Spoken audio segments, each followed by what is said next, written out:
current state of affairs in the Amhara region, the conflict between the Ethiopian National Defense Forces, ENDF, and Amhara Fano Forces has reached a critical and intense stage. Multiple sources have provided us with the latest updates on the ongoing battles, shedding light on the unfolding events in various areas. Beginning in Aba, Quarit, located in central Gojam, reports indicate a fierce confrontation between ENDF and Amhara Fano Forces. Notably, sources from the Fano faction claim victory on this particular front, suggesting a significant shift in the dynamics of the conflict.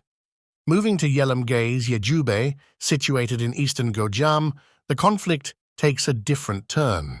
Fano forces reportedly executed a successful ambush against ENDF soldiers, resulting in the destruction of heavy weaponry.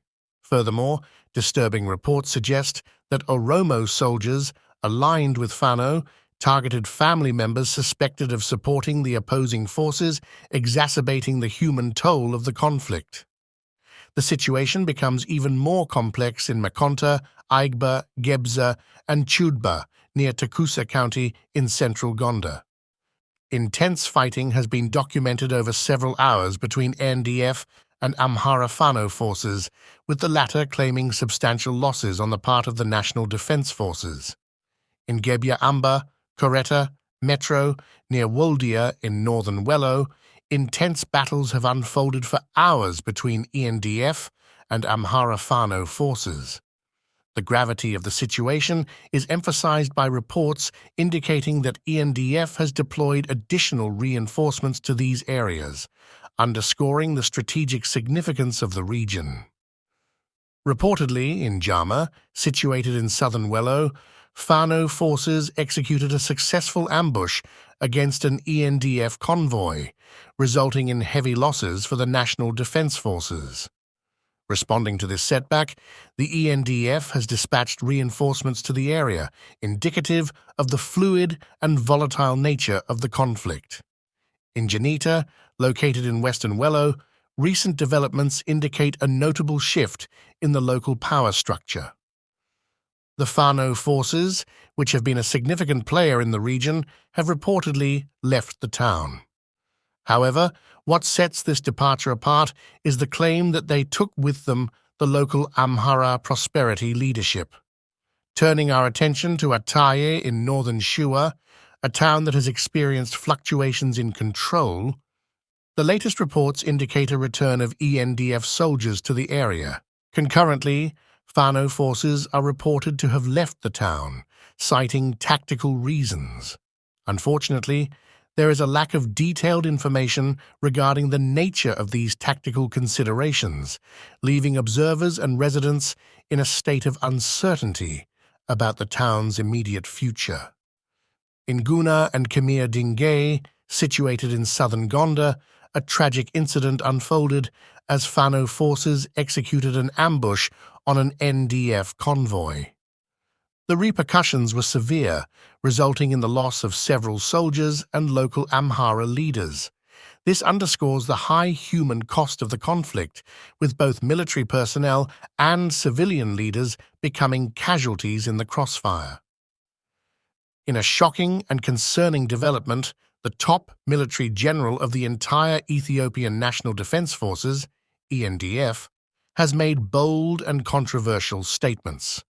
He justified what is referred to as the Amhara genocide by stating, "You killed, so you must accept being killed."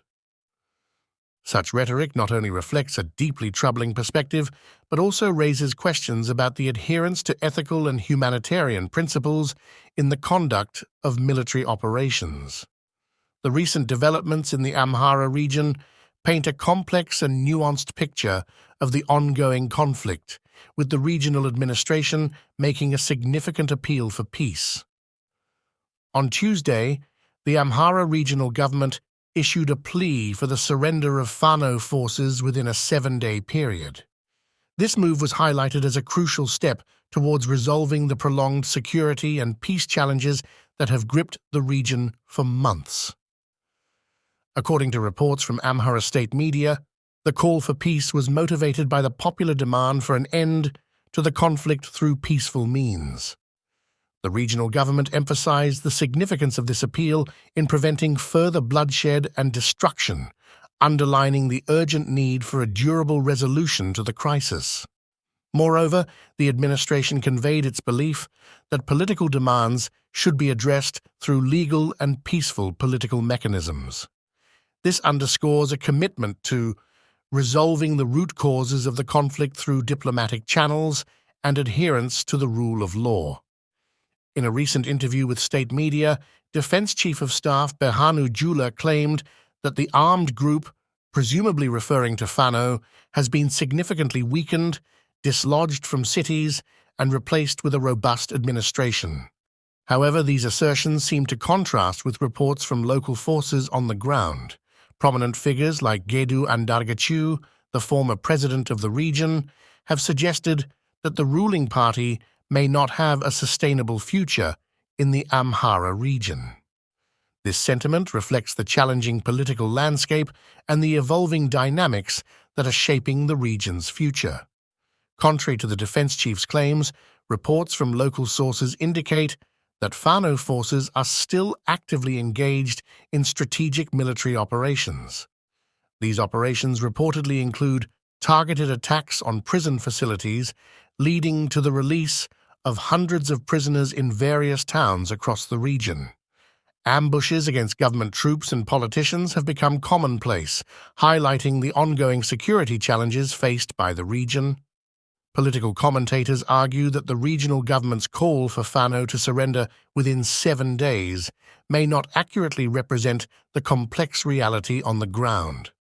The reports of active fighting, strategic military engagements, and the continued unrest suggest that a swift and comprehensive resolution to the conflict remains elusive.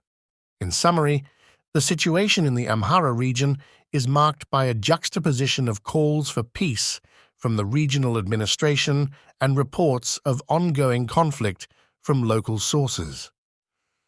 The complexity of the political, social, and security landscape underscores the challenges involved in finding a sustainable and lasting solution to the crisis.